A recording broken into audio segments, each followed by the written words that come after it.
are back and onwards towards match number 4 of our day number 5 in the Asian Games Esports qualifiers for Honor of Kings. Once again, the name is Sagi here, your desk host for today, and with me on the broadcast is the Voices of the Gorge, Holler, and also Adam Spartanker. Yeah, happy to be here. It looks like we've shifted a little bit in terms of the roles, but we've gotten Adam in instead of Sir Cloud. Dare I say upgrade? Huh? Upgrade. Oh, The wow. slander. Thank you. Thank you. I'm so sorry about that, Cloud. I know you're listening in the tunnel room.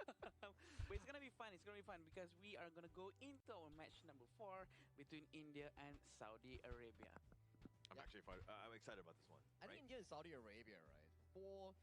In terms of the importance of this win, okay, not to say I'm undermining anyone's effort, but if you think about it from India's side, it's about to prove that they are improving. But for Kingdom of Saudi Arabia, it's Hello, hello, if they Ankit bhai, lose hello. this, they are also out of contention. Yeah, so it's about survival for one, the Saudi Arabia side, and then India right now, again, just kind of making a name for themselves. You could play spoiler, and I think that this is the great opportunity. This is your last match. You have nothing to, Nothing. nothing after this, right? You might as well go all on. Talking about opportunity, the better opportunity for all of us is to actually try the new hero. Devara has been added into the classic and classic AOV heroes that is free to try out for a limited time, and this will be very fun for us all to try. It has been released today, so Hello, it hello, will hello. update your game. I'm gonna head home later after the cast, and I'm gonna be spamming some Devara because that hero can go Clash Lane and can also be flexed into the farm lane role, but that's on the official server for later on. But coming back into our topic here for India and also Kingdom of Saudi Arabia. For India, I like the fact that hello they are अंकित भाई, establishing network nothing सही to हुआ? lose. So why not do your यार उस absolute दिन तो best यार कल to win खेलते this खेलते ही series चले गए थे for the भाई. next international tournament as a team? Yeah, and they're going to be continuing on. Correct. अरे कल तो खेलते खेलते ही चले गए थे. हेलो जे डेक्सटी गेमर भाई, हेलो हेलो भाई. Into the KWC. So anything that they learn here is gravy, and having the opportunity to playing क्या हाल है भाई? the teams that have been outside of your region is a good opportunity for you to grow. I agree with that because they have nothing holding them back anymore, so they should be able to just release and let go of everything, of their anger, of their maybe disappointments whatsoever, so they can try their very best right now. Wait, hang on. You have when you play this game, are you like, oh, I want to kind of unleash my anger onto my, on my opponent, so to speak, when you play Honor of Kings? If I didn't make it to the main event, I might have that और feeling. बताओ भाई जे You know, डेक्सटी, All right. I thought you were just doing it to your like teammates in ranked. HOK खेलते हो? sometimes that do happen when we have teammates like Cloud. I mean, that's where the dopamine hits, right? Like, that's how you actually become happy, because when you win games, when you have fun with your friends in the game itself, Honor of Kings, 5 stacks, 3 stacks, or duo solo, anything that makes you happy, it's gonna be happening in HOK itself. But for these two teams, ooh, I think it's pretty serious for Kingdom of Saudi Arabia. We talk about the team in their perspective, but for KSA, final shot. If they lose this, they're out. Yeah, it's very important for them. They have to do something. They have to really improve something, and maybe they have learned after all of these matches that they've gone through. So this is also their proving grounds, trying to make sure that they can actually achieve a better game. Yeah, and unfortunately for Saudi Arabia, the best they can do is third place, and they need a little bit of help from the other teams. This is a very difficult group for them, and having the opportunity. I mean, you're still in it, right? So unlike India, which are not, sadly for them, but I think that this is also a moment you got to go all in. And this also converts into stress points coming in from KSA, because if you think about it, India is like, okay, it's another game for me to play, to experiment, to enjoy the stage. But for KSA side, the pressure points on towards their mental is going to be like, damn, if I lose this game, I might be out. So the perspective coming in from both teams is rather different. For India, pretty stress-free, more on the fun side, more on the enjoying side. But for KSA, stress. While there is definitely stress, and I think the coach's job right now is to just pretend like that stress doesn't work, like is not there, right? I think you need to want to play a little bit your free flowing. What got you here? How did you play? Like, let's not so worry about the draft and all the different strategies and execution, and let's just play our game. And once we're able to kind of do that, then things will happen naturally, and then we can worry about those problems later. That's ultimately the mental state of mind that you want yourself and your players to be in, right? In this free flow state, and you don't really have all of these unnecessary worries out there that might be अरे going वो on. बस मजाक में It's लिखा है भाई, very hard Ankit to भाई, do वो as a ऐसे coach. ही है. Definitely, it's a very For big fun only. responsibility to try to manage the mentality of your players, but that's one of the hardest things to do as a coach. It's a good perspective that you brought up, right? Because the coach is not only known for making pick and ban pickoffs or the strategies or the in-game teachings. But out of the game, you need to coach your pinch. Both of our teams are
They have never stopped pushing forward, no matter the challenge.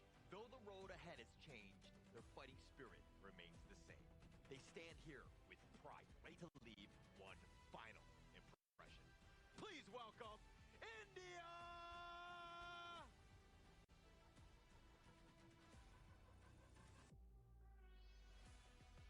They have delivered moments of brilliance. With the pressure lifted, they can now play their game without hesitation, ready to leave their mark once again. Give it up for Saudi Arabia!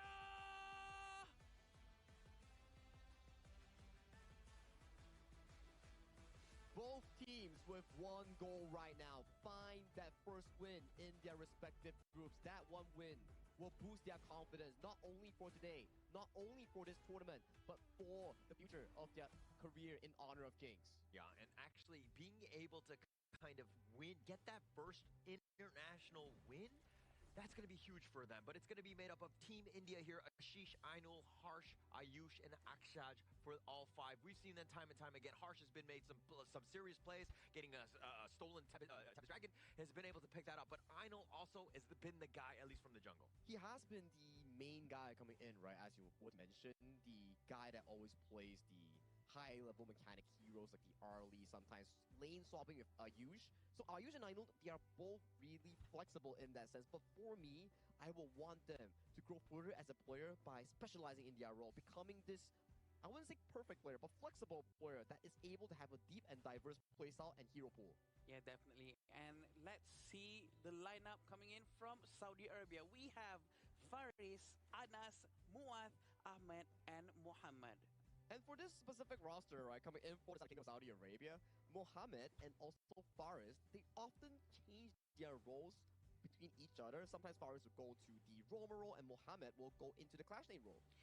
Yes, this is why they are very well prepared, and we do know that they always change around their roles because they want to see what's the best way to put it, what's the best way, what's the most effective way for their players. Yeah, but I mean, to kind of to your point, when you're pointing out with like Ainul, just like locking in a role, I think that it would help them long term if they were also able to lock it in Saudi Arabia here, where for us is Mohammed, so that we know exactly what you have, so that you're consistent.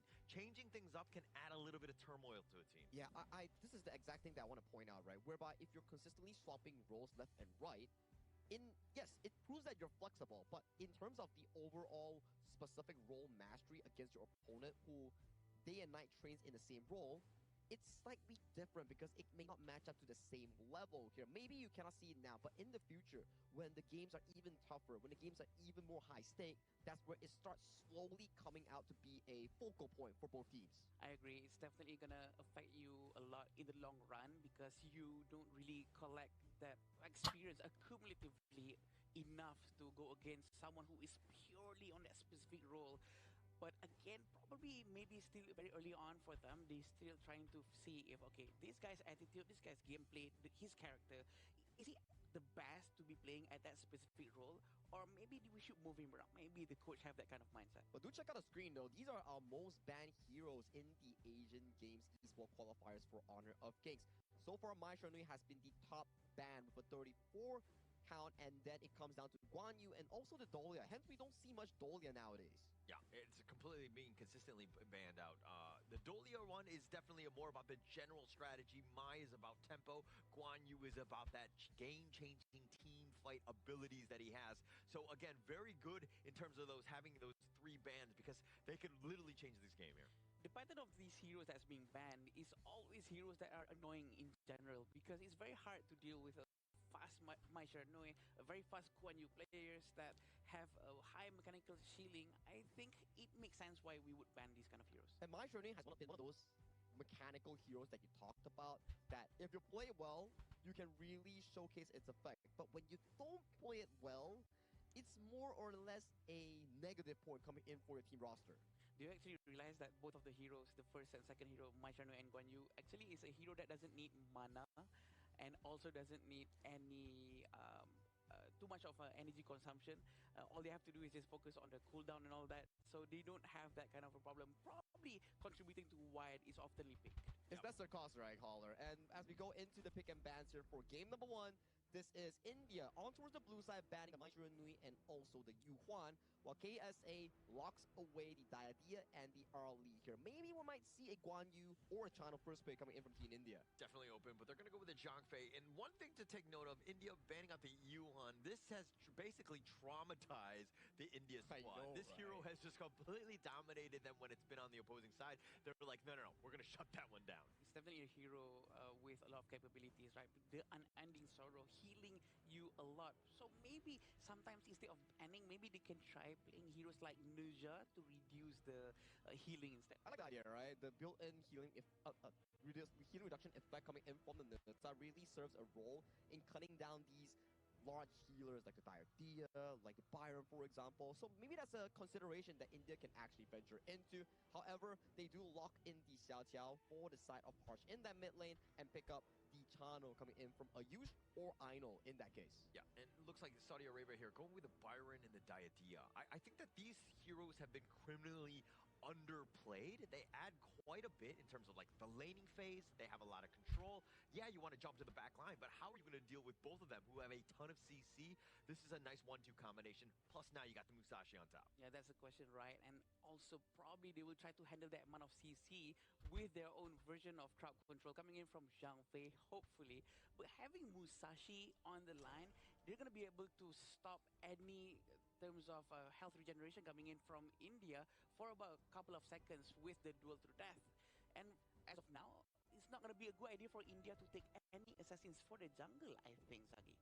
Well, we'll have to think, right? There's still limited options coming in for the side of Team India, but I like the Musashi pickup coming in for the side of KSA, where it gives direct access towards the backline on key targets like Ayush and also the side of Harsh on these 2 core carries here. And knowing for the fact it's Aino, I don't think you'll put him on a jungle tank unless we see another lane swap shenanigan coming in from Aino and also Ayush. Yeah, you're playing it wrong, I think, if you put Aino on some sort of hero. Like, he likes the mechanical damage dealing style. You got to play to your strengths, right? And he's more than capable to do that. And I mean, not to say that it's easy to play like a jungle tank, but it is definitely, you're kind of taking a lot of the punches and you're doing a little bit less, so it is a little bit simpler in that regard. And it seems like India has already banned out Angela, knowing that that hero is just so painful to deal with, especially you as the Zhang Fei, as the front line, who's going to be dealing with a lot of blazing brilliance non-stop because the cooldown coming in from Angela is very short. And to add on towards that, right, the Angela has been one of the rather popular picks in the tournament where it's really effective in taking down tanky heroes. When you get taken on by the Angela full combo, it probably deletes like 70% to 100% of your health if you take the full combo coming from Angela. Yeah, that would be a problem, right? And I mean, it looks like KSA are going to go with this. Yeah, it's going to help. I mean, Musashi's probably a prime target to just get those extra levels and to just be that monster. But my problem with this hero is that, yes, it has that, you know, the universal law, that like the red carpet, if you will, of wave clear. But if you're falling behind, you're going to really struggle. Yeah, I agree. It's not really a good scaling hero, but only in the early game he can try to bully as much as possible. But let's take a look at India's draft real quick here. We are getting a Wukong debut coming in for the hands of Aino here. I'm telling you, these are assassin picks that are really fun to watch, especially when it comes to Wukong. luck is a big issue with Wukong. If you're lucky with those crits, you go big with the team fights. But you're unlucky in the early game, it kind of slows down your clear and your team fight strength in the early game. Yeah, the RNG coming with Wukong is actually quite a lot. So sometimes people would go with full Calamity on the Arcana to maximize the critical chance. But sometimes I would love to try with Unparalleled to get a lot more of that critical damage instead. And we were talking about how letting the players just play what they want. This is the perfect time, right? The Wukong just showing up. This is the first pick in the Asia Games qualifier. Great for them. I'm loving the confidence coming in from the side of Team India, experimenting picks coming in towards a tournament ground here, playing to their strengths. And right now, this is the series match number 4 coming between Team India finding a win against Kingdom of Saudi Arabia. I think this is exactly what we were asking for, right? For India to actually just play as best as they can, do whatever they want, and try their limits. And this is trying their limits. Look at the map. Look at the position of Wukong, which is very, very interesting. And he actually managed to get the Azure Golem with no problem whatsoever. Just to go. You want to steal, you want to be aggressive. We haven't seen India do this, right? So it seems like actually, they're kind of relieved, right? I mean, yeah, unfortunately for them, they're not going to be moving on. But at least it's to the point now where, again, let the players play the way that they want to play. And it is being aggressive, but they, too, right now, are also being invaded. Yeah, they're going to be trying the same thing. I don't think they realize it, but look at the damage coming in from Ashish with the help of Harsh. They're going to get the first strike. And also, the Azure Golem's going to go away. Yeah, so, I mean, a huge commitment for that one, but it was a nice rotation by Harsh, really setting it up with that Honey Sweep Breeze to really knock it down. Laning-wise, they're in a much better spot, because again, yeah, KSA did steal the blue, but they lost their own blue, so in that connect, it's pretty much even in that regard. Still even right now, unless they stay around for a little bit longer for them to get the other resources, the smaller ones. But let's take a look at Ayush. Is he going to be able to react to this move coming in from Faris? He's going to lock the movement, but he's going to pull back just a little bit. The Calvary is coming from the side. Yeah, and this is why the Chano is always a prime pick, especially for the farm laner. You have that extra jump. You're able to kind of basically leapfrog away, get to safety. And the gank attempt was pretty formidable, right? Faris definitely has that little bit of control, but again, just not enough damage, especially early. Oh, very unfortunate for Muhammad to show up too early, and they see him. They're gonna go all in into Muhammad. Anas is gonna be the next target. He's gonna get pushed.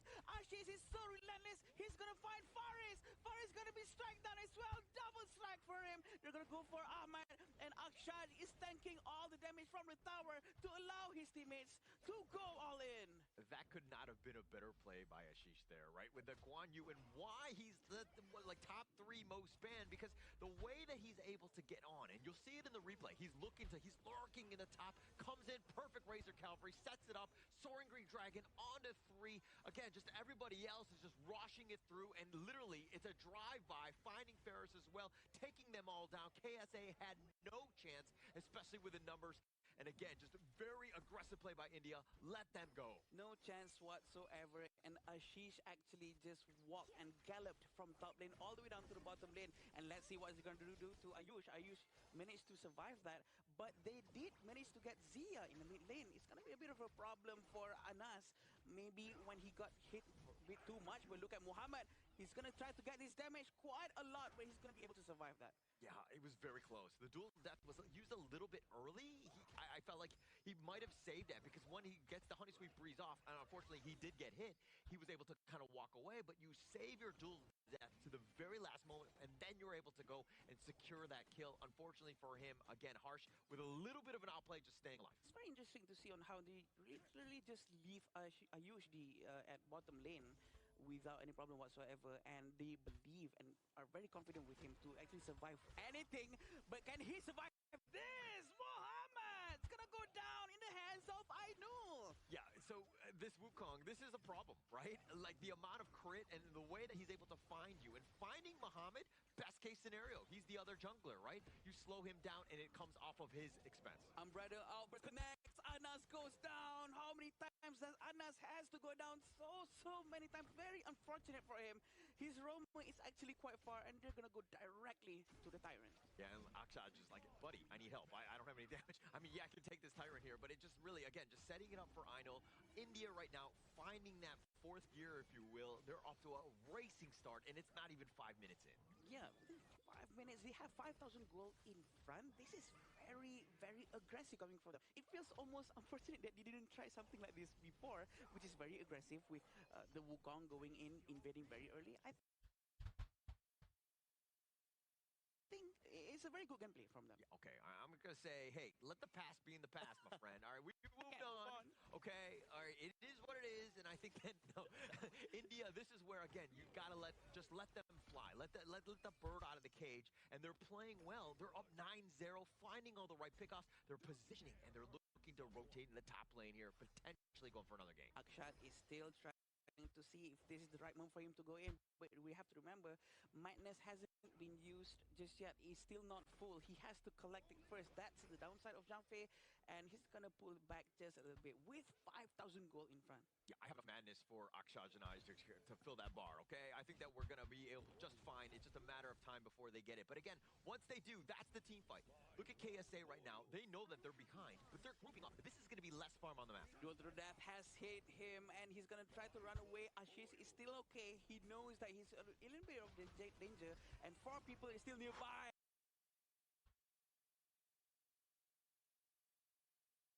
But Ayush is gonna destroy the tower, and so is Anas gonna be gone. You get out of position one time, Einol is on top of you, and the crits are real. This Wukong is a bit of a problem. If he's ever ganged up on, or if he's controlled, that's how you shut him down. KSA, though, have been caught out. They've been walking alone in these dark alleys. Umbrella Obus connects once more, but no one is doing any follow-up towards him. It's a little bit of a waste. They might have to pull back just a little bit. But look at Muhammad. He goes all the way to the front trying to find the damage, but Ainul punishes his position immediately. Yeah, I know. Just with the burst, and he just, like, walks away, right? Like, it's like cool people don't look at explosions, and he's just getting those kills and just literally walking out, basically on a sliver of life here. You painted a very nice picture there. I actually imagine that in HD. Ainul is trying to run back, and he knows that he needs to get some of his HP back. But we do know that the Overlord is still up. This is pre-10 minutes, so they really have to maybe wait for 10 minutes to actually make good use of an Overlord. All lanes pushing right now. I mean, everything in favor of India. The way that they've been dismantling KSA, they are playing scared. They're holding hands. They're just like walking into the lane together because they know that Ainul might be there. Anas previously walked down, again, just around behind his T2. He got caught out. No place is safe right now for KSA.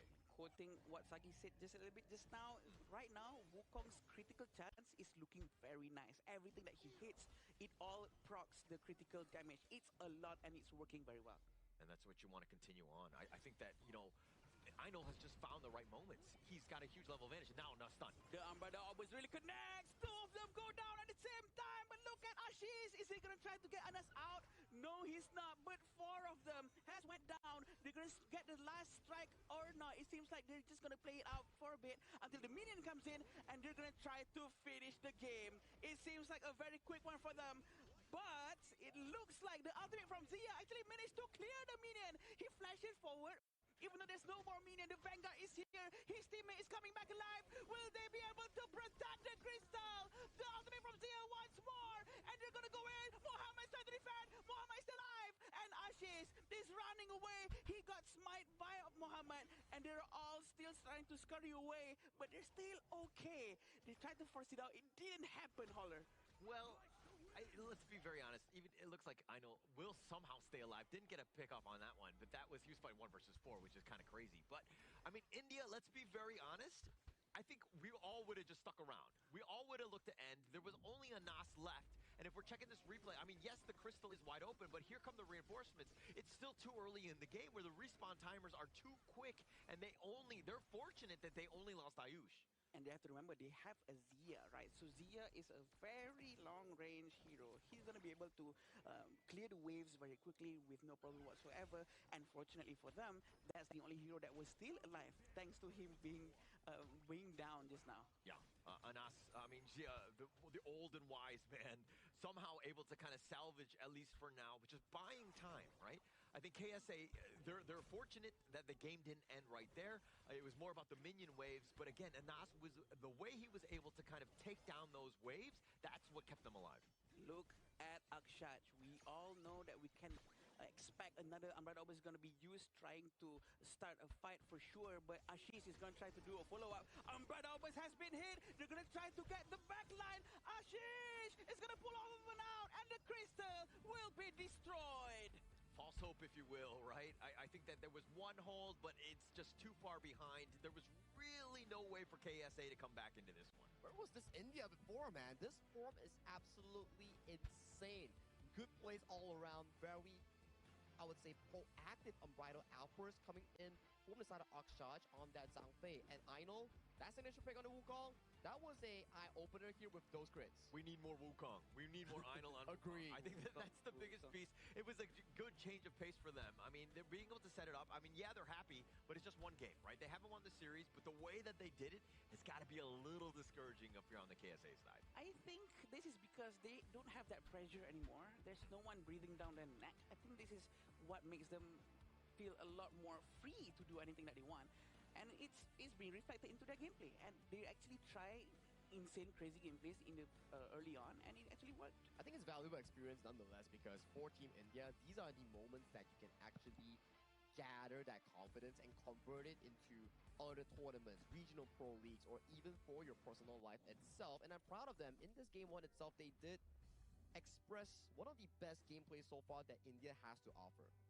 And they showed up, right? They showed up, yeah. I think that in the last match, everything, again, unfortunately, again, they're not going to be making the main. But the ability to be like, okay, we're still here. We're still competitive. We are still a team that's kind of, when we're able to kind of play our play style, we're able to dominate like that game. Really making good use of their time here to get as much experience as they can. And what's wrong with trying, right? And especially in this situation. So I do think that they can try to implement this maybe back in their own league in the future, because they actually did something that is quite insane here. I mean, it's not an everyday thing that you get to travel across the world just to play in Exactly. a qualifier tournament with like different region, cultural exchange, living in a nice hotel and everything, like enjoying food with different people, exchanging thoughts with other pro players and pro teams.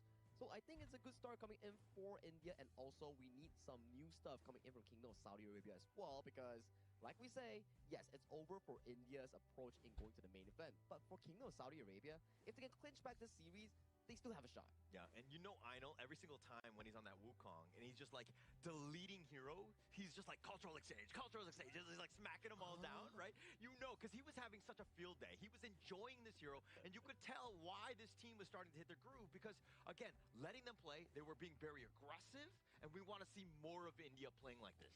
Freedom really gives them a lot of aggression, for sure. They're much more brave to do this thing and that thing. But this is the itemization coming out from them. We would like to see what Wukong has done. He actually bought Eternity Blade, Shadow Reaper, and Axe of Torment. I think all of these really focuses down on critical strike, as he should. Yeah, 8-0 and 7, right? Yeah, 8-0-7. 8 times he did cultural exchange. I was just saying. Go on. 8 times he bonked on the enemy, right? yeah. 8-0 and 7, and also 8,720 gold in a mere 9-minute game against Kingdom of Saudi Arabia here, and a shout out towards to the side of their roamer here. I definitely got to give props over to the side of Akshaj. This is one of the best games he's played so far on Zhangfei. He got so many crucial unbridled outbursts to start off team fight, and one of the final few moments, he caught both of the carries coming in from Ahmed and also Anas to settle the game. Yeah, and actually the only time Ayush got picked off, I mean, he's the only death on the entire team. So I guess there's that black mark right there in terms of the team's performance. I mean, it's just one death. But still, we did see a lot of Akshaj's very good play. He was actually so consistent with his unbridled outbursts just now, managing to get at least 2 to 3 people every single time. So making full use of that. Because sometimes we've seen within day 1, day 2, some Zhangfeis actually just use his ultimate towards only one hero, and sometimes they didn't even hit anything. So this is something that you really need to practice to find the timing and communicate with your teammates. Look at how Einl, man, his damage, 74,000 damage, right? The burst. I mean, it's like, yeah, crits, but like he just found people isolated and he would just burst them down. I want to see more Wukong. I want them go back to this even in game 2. Aside from Wukong, there's still a few heroes that we have yet to see in the jungle pool itself, like especially the Lam, for example, the Liu Bei, for example, Tianwei. All these I would want to expect coming in from Einl. He's a pretty good mechanical player here, Good future coming in for the Team Indian squad, especially they haven't joined HOK for long. This is one of their Yeah. first debuts in a regional tournament here, so pretty good start coming in. But judging coming for KSA, I would say that that's a lot of role swaps coming in for the entirety of their team. Every single one except Ahmed has a role swap. Yeah. Yeah. Yeah, I think this probably has to be lesser in the future, or maybe that they have to find something else rather than just swapping roles. Maybe they have to force one of the players to just stick to their roles and try until the end of the tournament. Maybe that would work as well. But with the amount of damage coming in from Ahmed, he will definitely shine throughout the entire team. So, I mean, it's a little early for the India squad. We were talking about the fact that this is like their first big international and just they had their first league and they got in. KSA, on the other hand, is even in a more infant state, if you Correct. will, right? So, to find that fitting in terms of role and all that, it's going to be some growing pains, right? They haven't found exactly where they want to be, and I think that just trying things out again, this is a team that has that potential to grow, though. You sometimes you have to get hurt a little to actually experience growth. So for both of these teams, India and KSA, the growth might not be the smoothest, but it will be expected if you always put in the pain and also the effort coming in towards it. Yeah, definitely. And the pain actually comes from Wukong a lot just now, which he managed to do a lot of cultural exchange. But the graph is looking very, very nice for India. They have proven that they are able to play at this level with high amount of pressure as well. And we do know that India is no longer going to go to the main event, but at the very least, they're giving us a very good showcase. Yeah, these are the few moments that they actually were really aggressive in the early game with Ashish coming in with a very, very crucial assistance here, coming in all the way from Clash Lane at a bare 2 minutes here. They almost aced their opponents here, but due to the fact that the Tyrant was just so fast coming from Mohammed, he came back up, and this is the bonks, the cultural exchanges that you guys were mentioning about. There were so many. I mean, he had 8s. He would catch them out, but the way he was, like, again, finding another one, that's cultural exchange for you. Where you going, brother? That's not going to happen. So, again, being able to just find the right moments. It's like when KSA, no place is safe, right? Look at And this. you're on the defensive side. And, like, that was a perfect umbrella. Perfect umbrella outburst, catching on towards to Ahmed and also Mohammed, and just sending them back to the fountain here. As of this point, you can definitely feel that Team India is starting to have more confidence in these team fights here. Yes, they probably didn't end right here, which caused Ayush to suffer that takedown coming in with the Musashi dive. But overall, it has been a pretty good game, especially with Aino just finding those bonks, finding those backline flanks on this Wukong pick. Just so good, just so good. I mean, the umbrella outburst, and then you have the Guan Yu as well from the top with the Razor Cavalry, but I mean, the MVP here, Yeah, clearly him. it's gonna be I know 807, 40% damage coming in from him. This is not surprising, right? We know that he has dealt a lot of damage for the entire team, and the damage taken is not small as well. 22.8% alongside with 25.3% of total gold. I know showing up with his Wukong, very scary, very risky, and he's still able to pull it off very well.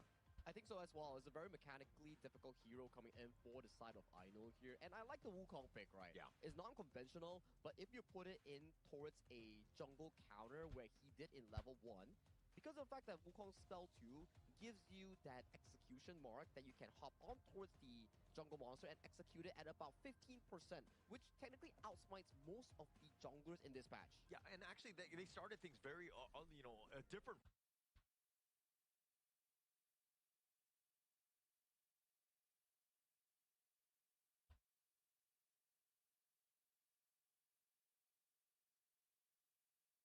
Foot, right? And we had not seen them jungle invade, and they went for that because again they had the research of okay, it looks like they're gonna take their red, the blue is gonna be open. I'm gonna be able to solo it as I know, and that started this snowball effect.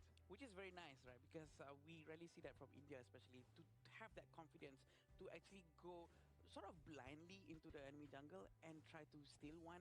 And they've been lucky about it. It's very, very nice to see. It's very refreshing to see India trying something new. It's a good game plan nonetheless coming in for the side of Team India and also Idol here. But can they actually continue their dominance here in this series is what I exactly want to find out. I want consistent coming in from Team India if they want to prove themselves to the world that they are a contending region. I think that they have the skill and experience to do so, right? Because this is a team that we saw. Like even when the highlights were shown, most of them were about execution, Correct. right? When those ganks were happening, they were very patient, waiting in the brushes, and then they would walk in, and then they would spring their trap, right? That takes a team that's really good execution, and with that coordination to make those plays at the same time. Yeah, coordination and communication, especially on how Ashish, in the first ever team fight, he actually galloped his Guan Yu all the way from top to bottom without using teleportation, by the way. So I think that's very nice for him to do because this is a surprise, right? There's no announcement telling that Guan Yu is coming here, and the communication was so on point. They actually had that team fight so good that they won the first one. It's one of those proactive plays that you need to praise players, right? Because 2 minutes into a 5v5 team fight and actually bagging all the 5 takedowns coming in from Team India, that's what really put them on the board and allowed Aino to consistently find those single pickoffs against Mohammed's Musashi in the early to mid game here. Then later on, it's all the Aino show. Just pouncing on, bonking any single one of the enemy team that he actually saw. And those unbridled outputs coming in from Ayush, those are coming in from the side of their roamer, those were really good. Okay, but as the coach of KSA, though, All right. how do you stop the cultural exchange? What do you need to do here? How do you get yourself back into this series? I think that's a difficult part, right? Because so far that we've seen, KSA seems to be lacking a bit in terms of the mechanical and also the macro department, Huh? which no one blames them because they are still learning, they're still emerging. So for them, same thing. You try to learn as much as possible and convert those into learning experience, and then maybe in the next game, in the next series, you try to prove yourself more. You can't shorten the gap in one single night. It's True. not feasible. You have to get the experience and then slowly build that path. I would say probably try your very best to play with your comfort hero first. Yes, And I would say maybe so. that's the good place to start, sort of, because there's not much of a risk for them to actually try to go with their comfort heroes, even though it might not work, even though it's not the meta hero. But at the very least, they understand that hero first. It's always the first step of learning process. Is always the micro understanding the hero itself. But do you know what I want to learn about? Like, I want to learn about where is the exact venue of our Asian Games Esports qualifiers here, Where would Holler. it be, huh? Petaling Jaya Marriott Hotel, the official venue of hotel partner of 2026 Asia Games Esports qualifiers for Honor of Kings. And as we go into this one, of course, it's the 4th series of the day, game number 2, finding ways to get back into this one. I mean, I know that there's a bit of a gap in terms of skill. It looks like that's a bit of a problem. You were talking about familiarity. Makes a lot of sense. But I think for this one, it's just like, hey, let it all out there, right? Everything is on the line. Yeah. Elimination, it is what it is. But play, again, something you're comfortable with. Yeah, I think it's a good start. Rather than trying to force something that you are not really comfortable with, and also maybe probably try to rotate more with your friends from the mid lane, jungle, and the roamer to do a little bit of those gold sharing. Exactly, right? I think I like the fact that Holler brought up the thing that you cannot be playing scared and just go all out. Like you can see on the screen itself, there is a player swap coming in for Muaf, swapping in for Youssef. So Youssef will be taking on the original role. We know for a fact that Youssef has had a lot of game time coming in with the Kingdom of Saudi Arabia squad. So maybe coming in, he will bring a different chemical reaction with the team itself against a specific matchup. Okay, what kind of chemical reaction is going to be? I need to be very careful. I don't know. I'm fire resistant, I would think, but I want to be very safe here. And I think a good chemical reaction was to set the confidence level to a higher one. We're not talking about the actual chemistry. We're talking about like, actual mental chemical reaction here. Maybe like a player of a certain team is like, maybe they're not the most mechanically best at something, but they have the leadership or they have the mentality of a captain that can bring the team atmosphere up when everyone is down. Yeah, there's definitely a lot of aspects to this, right? That's contributing to how the game is being played. Also, how well they know each other. Maybe this player might bring in terms of shot calling inside the game. Maybe he's much more of a leader that can try to oversee with a better vision throughout the entire map. So it's all going to be depending on how they're going to execute this, knowing that all of these factors are going to play a lot of effect into the gameplay. yeah, and it looks like the teams are getting ready. We're going to be starting the draft here. But one thing to take note of, India right now, it seems like they're very jovial. They're in a great spot, right? Being 1-0, I think that they're going to be comfortable with that. But it looks like they're going to start things off with a Lapu Lapu pick. Well, we've seen the Lapu Lapu pick coming in from Akshaj. I would say that in the first few days, it wasn't as consistent. And coming off of a fresh game of that Zhang Fei just now, I would say that he's more confident right now in finding better engages or more daring ones in towards the backline here. KSA picking up a rather safe 1-2 here. One of the tournament's most picked duo, the Chano and Zhang Fei here as their 1-2. I'm actually quite surprised that India did not take Janfe as the first hero. I was expecting Janfe to be picked because that seems to me like one of the best performing hero for them just now. But it seems like they're going with Xiao Xiao and Erin, two magical heroes. But of course, Erin's basic attack is going to be focusing on physical attacks. This is going to be quite interesting. 2 damage has appeared. We might see maybe a couple more tanks coming in from India. If I'm being completely honest, I'm not 100% on the Aaron train usually, especially going up against a Chano. I definitely think that this is not a great laning phase for you. Yes, you obviously have a potential late game, you know, assuming you're rolling, right?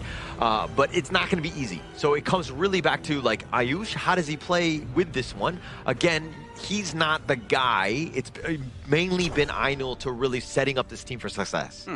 So far, I think regarding the Aaron pick, right, I would rather have a Direnjie, which could really set the pacing for the team itself in dodging some of the unbridled outbursts with illegal immunity and also go 50-50 in the laning phase against the Chano here.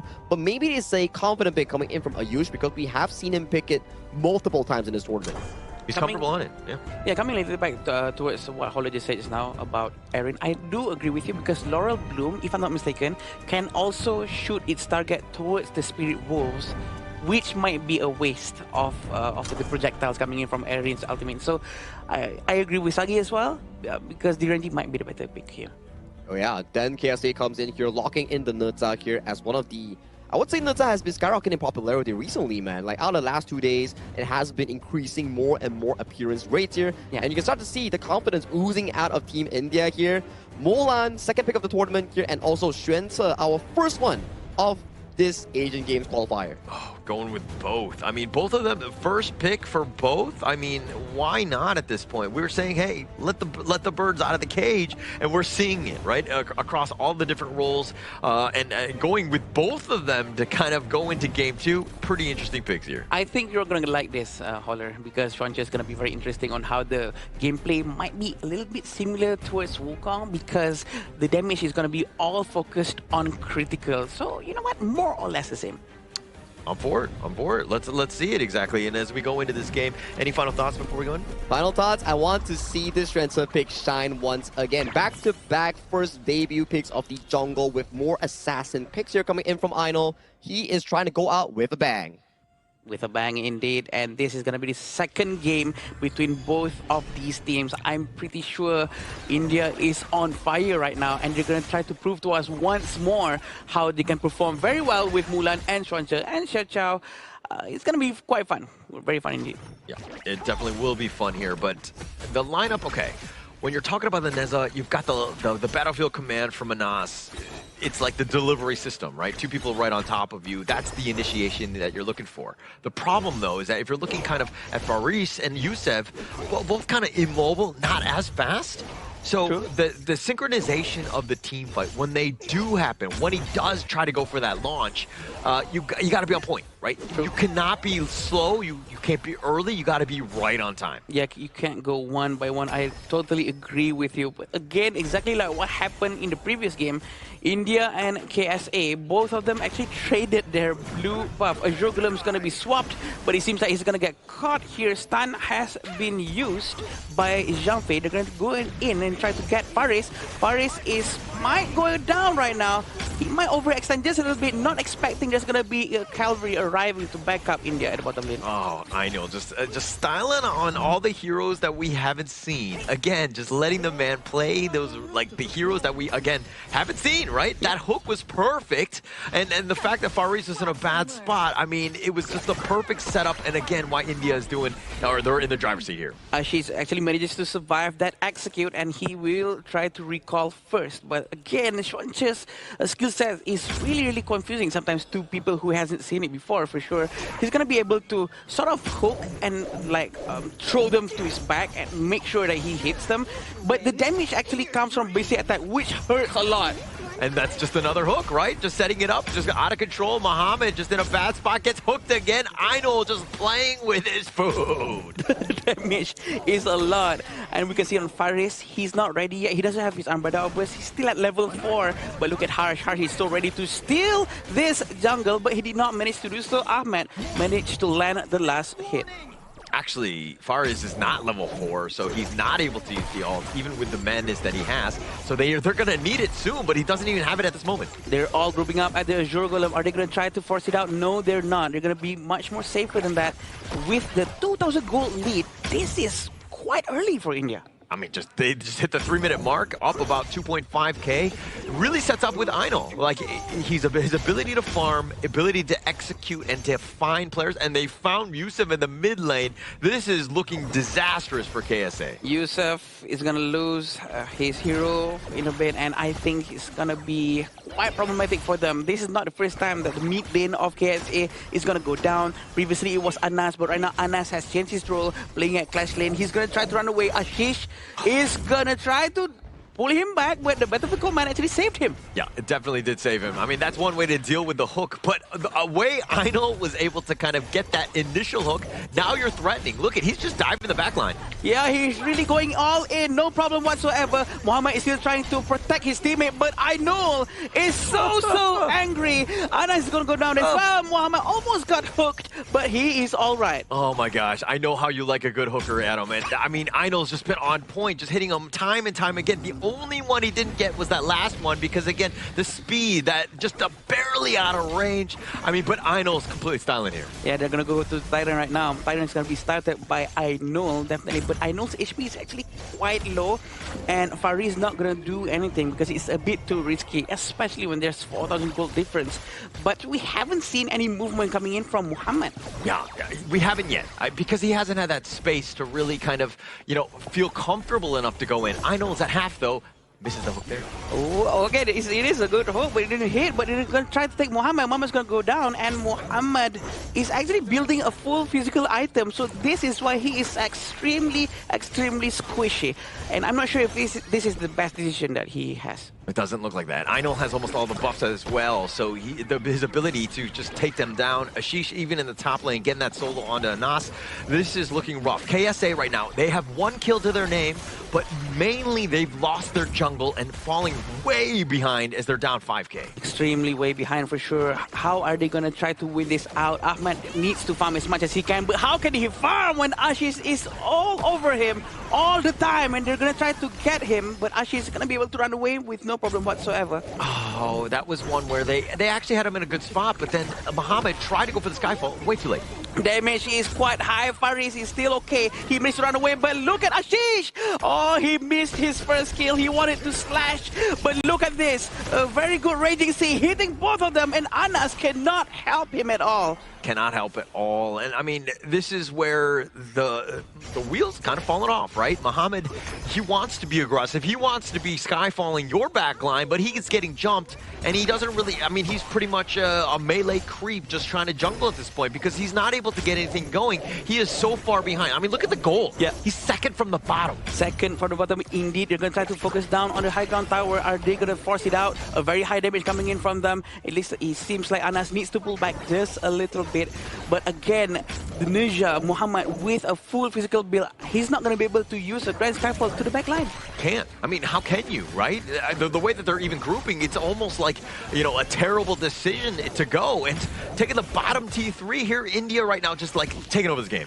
Yeah, they're going to try to group up around the bottom area, still trying to see if this is a good chance, this is a good time for us to go in or not. But it seems like they're going to play it safe. The trigger discipline is still very well kept by India. They're still having the Ashish down at the bottom lane, trying to pressure on that side to make sure that on the other side of the map, they can try to destroy the tower. Look at Ashish, like striking a pose, just like waiting, because it's like somebody, I mean, it's wide open. As long as the minion wave hits, somebody has to rotate. So, again, India doing incredibly well. This positioning is amazing, but they found him. Oh, the damage is so high, but then again, it did not connect. Ashish goes down. We're still waiting for Akshash to actually start the fight, but they did not manage to do so because he was overextending for sure. Yeah, I know the teams are not actually trash talking, but I will implement the trash talking because here we go, the Umbrella Upper's on. The Umbrella Uppers is very good, and it seems like they're trying to go all in. The Blazing Brilliant hasn't been used yet, but Raging Sea is so good.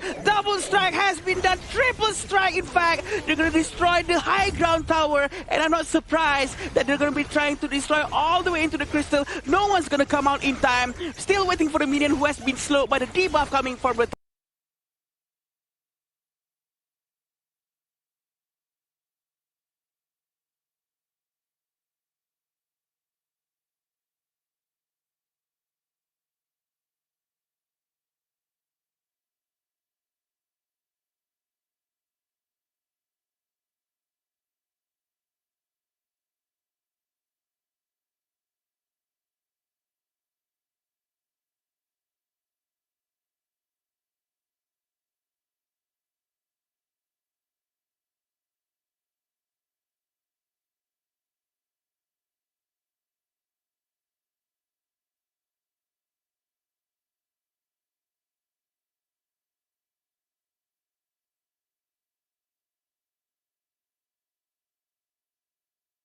tower, and the crystal will be destroyed by India.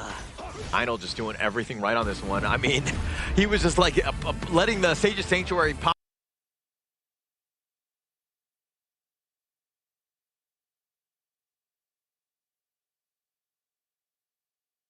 Because they had such a good, lead that they knew that they won. They had the crystal wide open. There was really no chance for KSA in that one. A very good way of bowing out the tournament and coming in for the side of Team India here. Yes, they do not make into the main event of the Asian Games, but the way that they showcase that they have the actual skills, the commitment, the practice is something to be respectful of going into the future of the HOK careers. Yeah, I think India really showed and shined in this one, right? I think that if you're looking at a team that's like, okay, how can we show up? How can we ensure that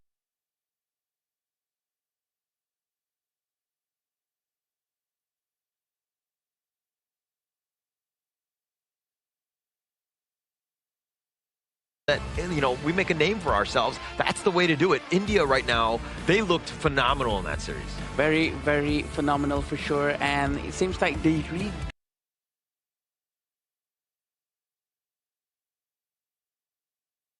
do know what they're doing. They can play super, super well. They've proven to the world that they know what they're doing, and all they have to do is just polish a little bit more. Yeah, just polish it a little bit more, have more games, have more time, have more experience here. So the Asian Games have concluded coming in for Team India. The India standing with a 1 win and 3 loss in their respective group. Yeah, go out on a high. And I think that that's high. Best case scenario for India here, especially after the first 3 series for them. But being able to do it against KSA and to do it in that way, I mean, it's got to be nothing but, a huge confidence boost for this team moving forward. For sure, for sure. And there's a lot of things that KSA needs to learn as well, such as maybe itemization that is much more suitable for certain heroes and such. I think they are on the right track as well. There's something wrong with what they're doing right now, but of course, don't be discouraged. There's a long way to go. We are all still fresh here as well. Yeah, no one knows how to fly on their first day, right? I mean, we can't fly as humans here, but you can't run on your first day here. So when you start off HOK, it's like you're starting off as a baby trying to walk or trying to run. These are just the baby steps that KSA and Team India will be having here. Unfortunately, both teams coming in for KSA and also India won't be making it to the main event. But this is not the only chance. There's more to come. Yeah. If it makes the KSA fans any better, I'm still a baby in this game as well. So I think that we're all kind of in that boat. Well, no, not you guys. You guys are actually pretty good at this game. But I do think that, there's always 1,000 things that you could do better, right? Let's be very honest. And I think as long as you're playing mistake-free, which is almost impossible, but everybody will strive for that. Trust me, even the best team in the world keep on saying that there's still a lot for them to learn. So what about us, right? So I'm pretty sure that everyone is learning at their own pace. And you know what? Just take your time and do it in your own way, because different people have different style of learning and catching up. As long as you're committing the practice, committing the learning curve, and you're using your time wisely into learning about anything, right? HOK, life itself, a new skill, you will always be rewarded at the end of the day, because that's just how life is. You have to commit something to gain something. Okay, but I'm afraid of commitment, so, I'm just going to ride it out. Yeah. Okay. No, we're not. But I mean, look, KSA, I think in terms of just like the growth, I think that they like more experience, more reps, definitely playing with one another, just like huddle in and, for the next like 3 months, just lock yourself in a room, so to speak, and then just play this game because you're only going to improve from here on out. I agree. It's all about putting those hours in, and we call it practice. Long story short, it's practice. So they have to practice as much as they can, for sure, for anyone to actually improve on anything, because the reaction, the timing, subconsciously memorizing the timing of every hero's skill and common skills as well, that's very important. Yeah, I think that's a very good point, right? As you play more and more and more, sometimes there's different learners. Some people will actually actively remember flash timers or like specific spell timers, like the Battlefield command coming from the Liu Bang, or like the Holy's Burning Sun arrow. Those are important timers that could affect the game, or even to a more critical level coming in from, let's say, the other regions who has a pro league. They start memorizing the buff respawn timer after taking it down, so they can better plan invasions or counter plays coming in for the team to build that goal lead here. So you gotta learn these sort of things to better improve your experience in Honor of Kings. I agree. And the fact that some of those professional players, by the way, how do they know which buff the enemy jungle is taking is by opening up the scoreboard, checking their gold. If their gold is this much, oh, they're at the red buff. If their gold is this much, oh, they're at the blue buff. So that is just next level. I cannot catch to that level. Oh, yeah. But that's how deep the game is, right? Most teams, you'll hear them every 30 seconds, there'll be like a timer. Like somebody just making calls because the movements revolve around what time it is in the game, right? Especially in the early game when things are very fixed. You know when the minions are going out, you know when the tyrant is going to spawn. You have these things set up. So everything revolves around these timers. And timers such as the first objective in the game. How do you push the mid wave? Do you go for the invade? Do you go for the fire beak in the bot lane? Or do you go and help your Clash Lane counter out some camps from the enemy top side? River Sprite, respawn timers, all these are really important in Honor of Kings, and I believe it should be vastly picked up by not only pro players, but also regular players trying to go pro or just have fun in Age of Game. And honestly, the damage coming out from Ahmed is actually quite a lot. He was trying to defend himself all alone just now, but again, the chance for him to actually do a lot of damage output was there, and he actually managed to do so. Yeah, and I mean, this gold graph, full control, you kind of saw what was happening, right? Even when India was like winning, like Einol, with the way he was able to just ambush people, it seemed like he can play almost any hero and he would have had an impact because he was always in the back lines, setting it up. He had so many good plays because, again, he's just so aggressive and understands the hero. Maybe it's a mentality thing for this Team India. It's like they're too locked by their pressure. It's like that. Maybe it's like a team pressure, a goal pressure that they actually have of themselves to actually perform good in their first tournament, which made them more, I wouldn't say scared. Scared is not the word. More limited or restricted in their own gameplay. Yeah, I understand. And sometimes maybe this also affects in the different places as well. You know, let's say an example. They were practicing other heroes. They were very comfortable with Chuancha, with Wukong from the India side. But when they arrive here in Malaysia and they realize, wait a minute, everyone else is using different sets of heroes, different metas. Maybe we shouldn't be using our hero. Maybe we should try something similar to them. So that kind of pressure also plays a huge role. Maybe it's affecting them in a bad way. Yeah, and you can kind of tell that it didn't seem like they were too familiar with some of these heroes. It's one thing to play meta once, but you got to be 100% comfortable. I know that you rightly pointed that out, Adam, in the pregame to game 2. That is that thing where you can't just play meta heroes if you don't know how. You don't know the intricacies of that hero, and you get caught out because of it.